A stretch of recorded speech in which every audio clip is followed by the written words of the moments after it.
Hey everybody, welcome to Regulatory Joe. I'm Joe Boyle, president of ClearFile, and today we'll be talking about ICHRA for health plans.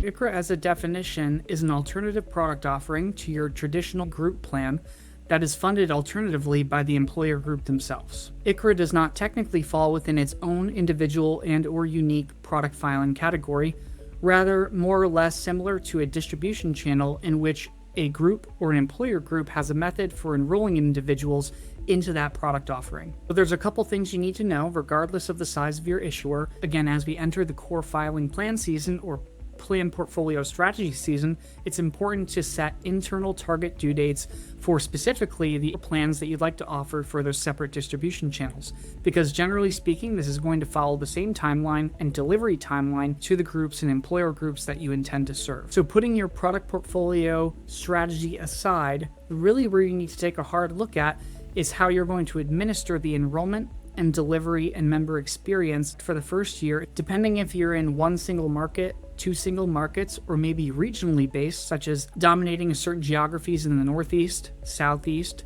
Middle America, or West Coast.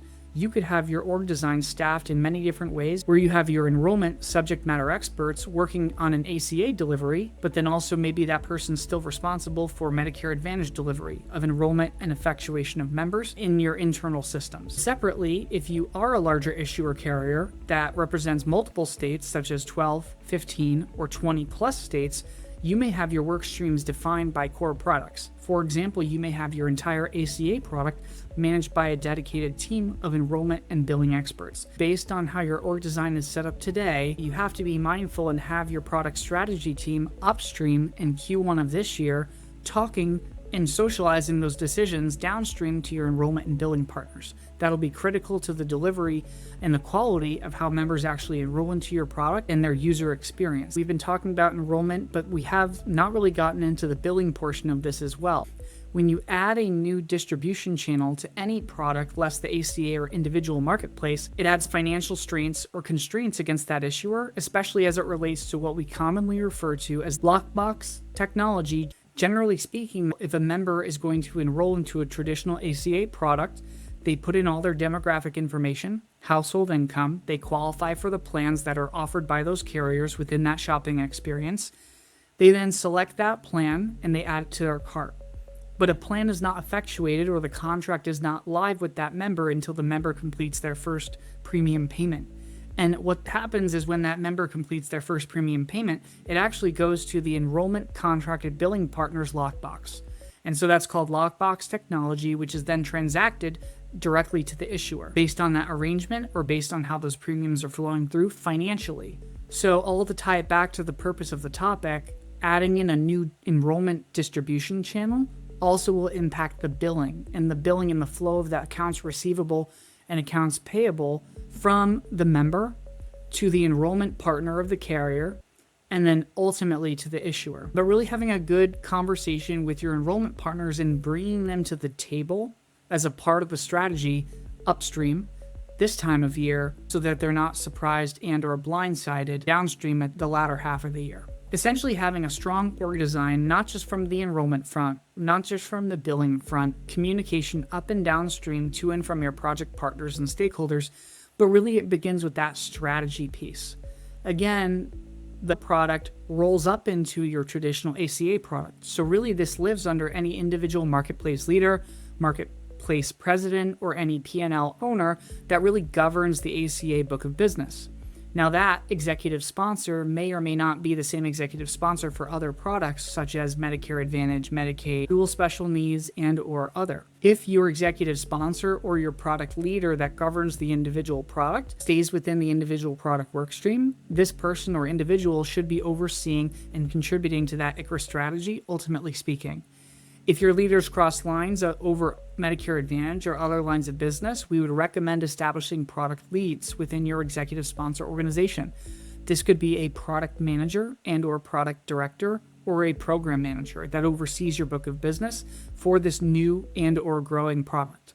So we want to make sure, again, you tie it back to your overall ACA strategy at baseline, but then based on how you'd like to implement that product and your go-get for the number of members that you'd like to enroll into that product, we believe that there should be some level of dedicated strategic support to make sure it's successful. And then, of course, documenting business process. We all have our standardized templates, tools, instructions that come with your traditional ACA product. We do believe that the delivery should follow a level of standardizations. So if you do need a starting point, we would recommend taking your top performing ACA traditional products, whether it's one across your gold, silver, platinum, bronze, expanded bronze, or even catastrophic, and using that as a baseline. You can easily clone an individual product and then utilize your marketing name conventions and flexibility to actually creatively brand your product within the geographies you serve. Whether it's by zip code, whether it's by county, or even a statewide network, you can really get flexible to meet your members where they're at, especially on a local market product level. So another important aspect of ICHRA is the project management, the workflow tracking, and the itemization of everything you need to have a successful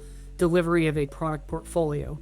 Again, ICHRA we quantify as the distribution channel, but we still believe that it does require dedicated project management to a degree.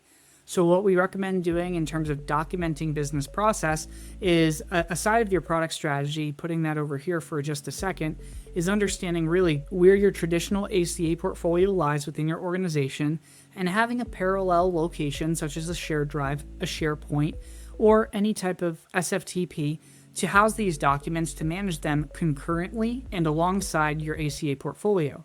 Then separating that out so you can keep organized by a folder structure, by issuer, by state, and even by geography on a county or zip code level.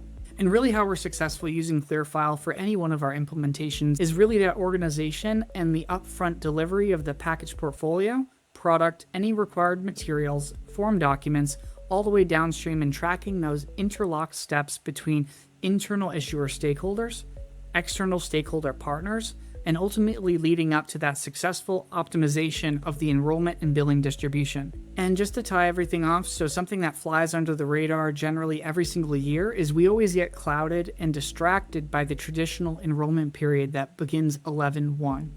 Please do not forget the possibility and the allowability of SEPs, or also short for special enrollment periods. So that being said, I know we covered a lot, but we hope you found it helpful.